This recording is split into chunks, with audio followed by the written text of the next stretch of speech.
इंद्रप्रस्थ से यमुना जी बहती हैं, उस उधर ही घूमने के लिए भगवान के मित्र अर्जुन और भगवान गए थे। एक स्त्री बहुत तपस्या कर रही थी, पूछा तुम कौन हो, किस लिए तपस्या कर रही हो? कहा देखो महाराज, मैं जमुना हूँ, मैं सूर्य की पुत्री हूँ, मेरे को लोग कालिंदी भी कहते हैं। मैं भगवान विष्णु को अपना जो है पति बनाने के लिए तपस्या कर रही हूँ। अहम देवस्य सवितुर्दुहिता पतिमेच्छति विष्णुवरण्यं वरदः तपः परमा स्थिता। अहम देवस्य सवितुर्दुहिता परिमिच्छति विष्णुवरण्यं वरदं तपः परमा स्थिता। क्या कह रही है? मैं सवितुर किसे कहते हैं? सूर्य भगवान को, उनकी दुहिता हूँ। दुहिता मतलब पुत्री हूँ। नान्यम पतिम वीणे वीर तमिरते श्रीनिकेतनम। कर मैं भगवान श्री कृष्ण को छोड़कर किसी को पति नहीं बनाऊंगी, और मैं अपने घर भी नहीं जाऊंगी जब तक मुझे भगवान कृष्ण अपना नहीं लेते हैं।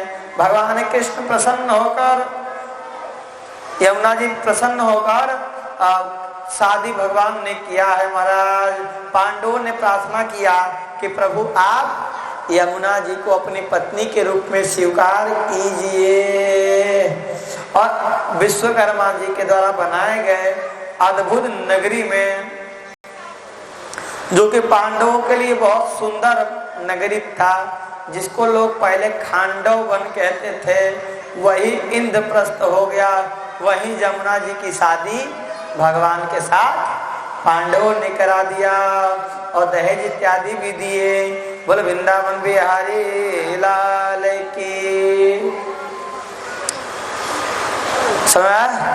यहाँ पे कृष्ण भगवान की शादी चौथी यमुना जी के साथ होती है। यानी यमुना जी भगवान कृष्ण की कौन सी पत्नी है? चौथी पत्नी है। इसके बाद अवंती यानी उज्जैन के राजा बिंद और अनुबिंद जो हैं वो दुर्योधन के बस में रहने वाले राजा हैं। उनकी एक बहुत सुंदर बहन थी जिसका नाम था मित्रविंदा। वो स्वयंवर में भगवान श्री कृष्ण को अपना पति बनाने की इच्छा रखती थी, तो भगवान उसको स्वयंवर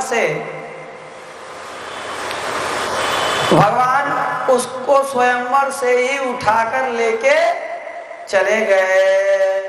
कहते हैं मित्रविंदा श्री कृष्ण की बुआ राजाधि देवी की पुत्री थी। भगवान बलपूर्वक ले गए।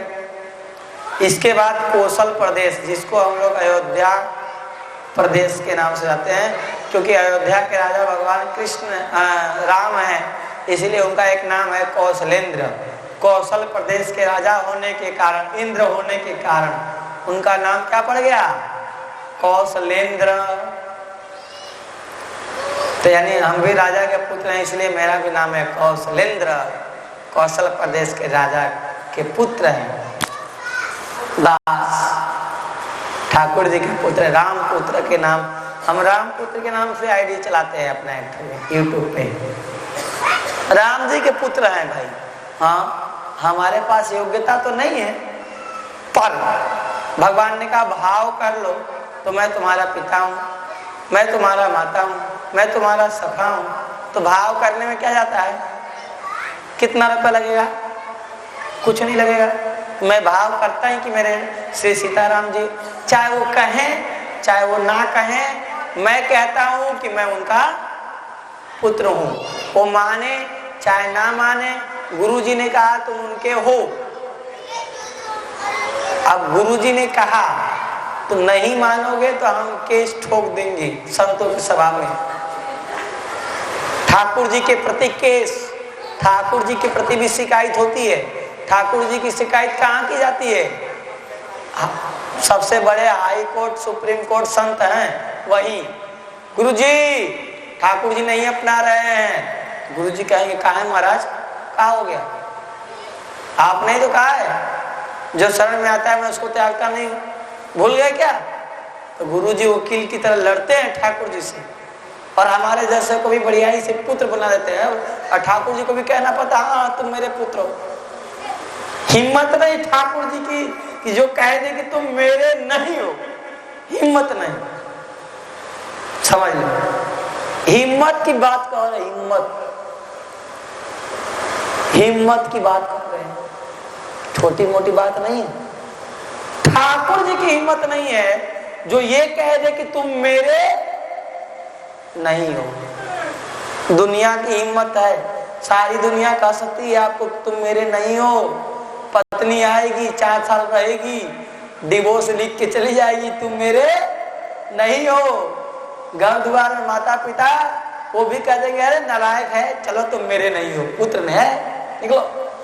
पर भगवान नहीं कह सकते कि तुम मेरे नहीं हो। बोल वृंदावन बिहारी लाल की। आओ, कहना पड़ेगा कि तुम मेरे हो। इतने बड़े बड़े शास्त्र में लिख लिए कि सन्मुख होई जीव मोहि जबहि, जन्म कोटि अगनासई तबहि, और विप्र कोटि बद लागई जाहू, आए शरण तजहि नहीं ताहू। तो हम शरण में आए हैं, तो हमें क्या गलती है? आओ। अच्छा सुनो, एक भजन है, क्या कहें, आज तो लास्ट दिन का सत्संग है ना, तो कथा से ज्यादा आपको सत्संग देने का मन कर रहा है। कथा तो हम देंगे ही देंगे, कथा तो देंगे ही। एक भजन है रैदास जी का।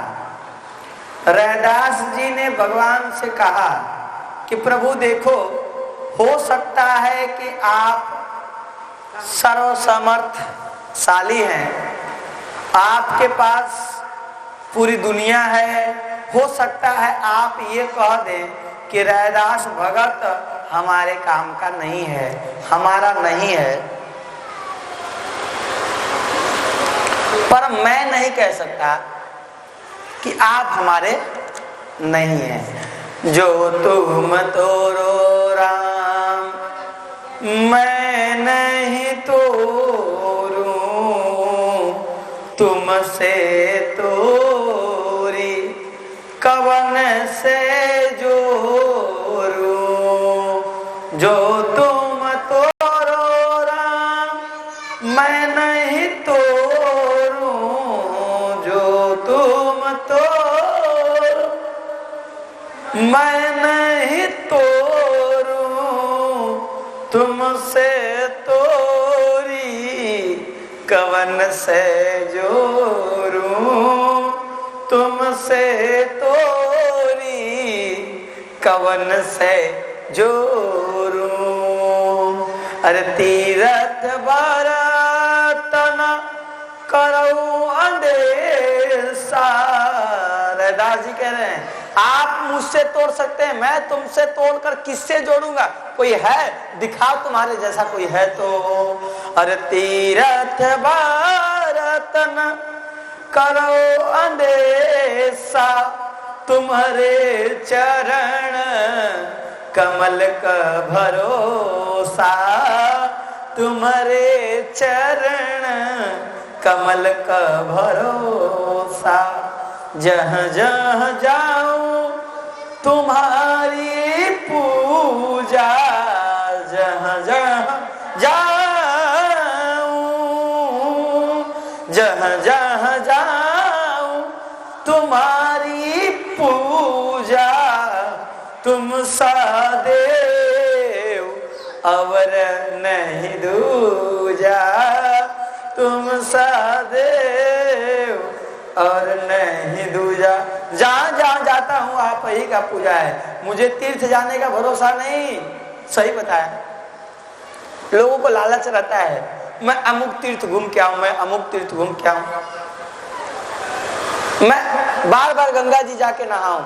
सही बता रहे अपनी, मैं बताना नहीं, पर हम क्या है आचार्य हैं, तो आचार अपनी अनुभव नहीं बताएगा तो लोगों को वो भक्ति का सूत्र नहीं पता चल पाएगा। तो जानते हैं अपनी बात बताऊं, गंगा जी नहाने का मन नहीं होता, और गंगा जी रहती है सामने तो नहा लेते, बिना मन के नहा लेते। मतलब ये बात नहीं रहती कि गंगा जी नहाऊं मेरा पाप कट जाए, ऐसा कुछ नहीं है। या हे गंगा मैया हमको इतना चीज दे दो, वो चीज दे दो, ये भी नहीं रहती। या आपको ये भी बता दे, मुझे कोई तीर्थ घूमने का लालच नहीं रहता। कोई तीर्थ घूमने का मन में एक होता है ना लालच, जैसे सामान्य लोग सोचते हैं अरे हम अयोध्या घूम ले, हम काशी घूम ले, हम अमुक तीर्थ घूम ले, हम अमुक तीर्थ घूम ले। अपनी इच्छा बता रहे हैं, केवल वृंदावन अयोध्या तो चले जाते हैं, पर एक लालच से नहीं जाते हैं। मतलब लालच से नहीं जाते, पता नहीं क्या है, सहज बात। लोग सोचते जगन्नाथपुरी घूम ले, बड़े बड़े तीर्थ हैं, श्रीरंग है, सेतु बंद है, चल के घूम ले, दक्षिण भारत का यात्रा कर। अपने अंदर तीर्थ के प्रति कोई लालच नहीं। तीर्थ क्यों? सहज में हमको राम नाम मिल रहा है, हम कथा कर रहे हैं, जहां जा रहे हैं सारे तीर्थ वहीं आ रहे हैं, तो हम तीर्थों के पीछे क्यों जाए। लिखा है कि बालापन से हरि भजे, जग से रहे उदास, तीर्थ आशा करत हैं, कब आवे हरिदास। अरे भैया, तीर्थाधिपति, तीर्थों के मालिक, अखंड ब्रह्मांड नायक का जब गुणगान करते हो ना, तो पूरे दुनिया का तीर्थ उपस्थित हो जाता है, जहां करते वही हो जाता है। तो जो भक्त भगवान का नाम जपता है उसको लालच नहीं होती। ये बात हम कहते तो हो सकता है गलत कह सकते थे, पर ये बात लिखा है कि तीर्थ बरतन करो अंदेशा, तुम्हारे चरण कमल को भरोसा। न मुझे तीर्थ से प्रेम है, न भक्त से प्रेम है, हमको बस तुमसे प्रेम है। समझ आए कि नहीं? आगे कह रहे हैं, अच्छा ये स्थिति छोटी मोटी नहीं है, छोटे लोगों के लिए नहीं है, सामान्य लोगों के लिए नहीं है। ये स्थिति उस भक्त के लिए है जिस भक्त के हृदय में भगवान हमेशा याद रहते हैं या खेलते हैं। नहीं समझ? जिसका मन हमेशा भगवान में लगा रहे, उसके लिए ये स्थिति है, सामान्य लोगों के लिए नहीं। आगे कहते हैं कि मैं अपनो मन हरि सो जोरियो, हरि सो जोरी सबन सो तोरियो। मैं अपना मन भगवान से जोड़ा और भगवान से जोड़ के सबसे तोड़ दिया, और सब ही पहर तुम्हारी आशा। अरे मन क्रम वचन कहे रे दासा। कितनी बड़ी बात। आज तो स्थिति ये हो गई कि रैदास जी के नाम पे लोग चंदा इकट्ठा करते हैं और सोचते हैं कि हम हिंदू धर्म से अलग है, कहते हिंदू से अलग है, हिंदू से अलग। अरे ससुर के इतना पाप पड़ेगा, नरक में जाओगे एकदम सीधे सीधे। राम जी से प्रेम करते हैं रैदास जी, उस राम जी को तुम गाली देते हो, ये ठीक बात तो नहीं ना। भक्त से बैर, ये भी है जो है, ये जो है ना मिश्रा जी, इसको उठा के उधर बिछा दीजिए। तो जिस भगवान से तुम जिस संत का पूजा करते हो, उस संत के ठाकुर से विरोध करते हो, तो सोचो कि तुम लोग कहाँ जाओगे। बोलो वृंदावन बिहारी लाल की। क्या करें, आगे बढ़ते हैं। संतों की वाणियों का तो मोल ही नहीं है, अनमोल है।